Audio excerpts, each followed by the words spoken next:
What's up, YouTube family? It's Xavier Mayberry. Today's topic of discussion is drive and passion versus obsessiveness. So, as you know, this is a fitness, bodybuilding, uh, health kind of channel. But today, I just kind of want to get into the mental aspect of not only bodybuilding but life in general. Because a lot of people see bodybuilding as meatheads and this and that. But at the end of the day, if it was easy, everybody would be doing it. That goes without saying. Um, so drive, being driven, ambitious, that's good to a point. Um, my definition would be sort of not being comfortable in your current situation and aspiring to do better, whether that be spiritually, physically, mentally, emotionally.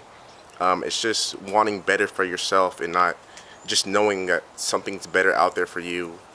Not that you're searching for happiness, but you know you have a greater purpose and that's your goal. Versus obsessiveness, which is almost the same thing, but almost like a perverted version of it. So it'd be, so say bodybuilding.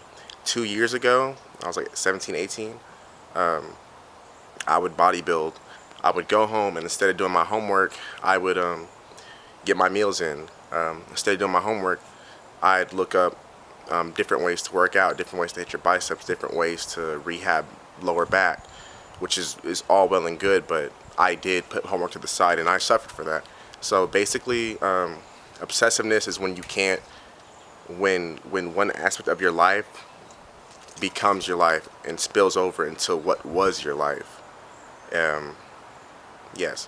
So I didn't have an academic life. I still hung out with my friends because I didn't require like any work on my part. I didn't require any sacrifice because I sacrificed all. I left it in the gym to sacrifice. So I had no energy to do anything academic. I was just slacking, chores, slacking, versus being driven, which I see myself now. So I made an effort this year, get my grades up. Second year in college, get my grades up academically. I still work out. I still try my best to get my nutrition in, but that's falling apart because I'm still working on it's balance.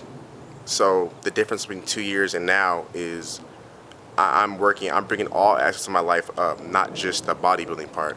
So now I'm bodybuilding and it's academics and it's spiritual growth and now I'm relationship growth and I'm just working on everything about myself. I'm driven. I'm not comfortable where I'm at. I can do better. I see better in myself, and I'm driven to attain that. So, what makes someone obsessive versus driven? I've had people tell me. Remember I was working out. I had like a pump or whatever, and I was going to get water, and then this guy was like, "What do you take?" And I was like, "What do you mean?" What do you mean? But he was like, "What do you mean?" And he was like, "I know you do steroids, this and that." So the moral of that short story is basically because in his head he couldn't perceive someone reaching that level without some exogenous hormone or whatever. Basically, it wasn't attainable to him. So he rationalized it as you have to be doing something. That's the reason why you got that way. It wasn't because you put in hard work. It wasn't because you spent hours studying this stuff. It can't be that because it didn't fit his model of like human potential. Same thing with I have friends who are driven versus obsessive. I have friends who are driven. They walk differently. They're trying to do big things. They're not comfortable where they're at. They're putting out content. They do this and that. They train their butts off because they're driven. If you think you're obsessive, just remember, just keep in mind, is this hurting my life? Is it adding to my life or is it becoming my life? Is it becoming my life? So that's what you have to realize. People are gonna, whenever someone says when you're obsessive without any real evidence, it's because what you're doing isn't fitting how far a human can go in that area. So there's a YouTuber. I don't know, he's probably making six figures. He's selling shirts, nice car, pretty girlfriend. But his parents were well off. So in the comment section, all you see is, oh, it's because his parents get him that, oh, trust fund baby. So they rationalized it because he's a young guy, he's like 22. So they rationalized it as, oh, the reason why I'm not where he's at or as successful is because my parents weren't this or that. So there, bam. He made them uncomfortable. They rationalize it, try to bring him down. They feel better inside.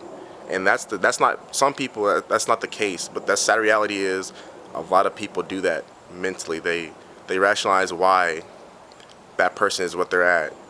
And that way that person themselves, they don't have to try to reach any harder or attain any goal themselves. But yeah, just keep that in mind. It was just food for thought. It was on my mind. Have anything in your life that you want to go for? Just go for it. Go for it. You study. You don't just look at it or don't just do it. Like say for a front flip, don't just do a front flip or a backflip and then just fail and fail and fail. Study it. Ask people who've done it before. And why'd you say backflip, Xavier? I say that because I do parkour, and I have friends who do that. One of my friends actually has a backflip program. See, I wish he had that when I was coming up trying to do a backflip, because I fell on my neck multiple times. So yeah, I hope you guys enjoyed this video. It's 2016, new year, new me, as the saying goes. Coming out with way more content, and I'll see you guys later.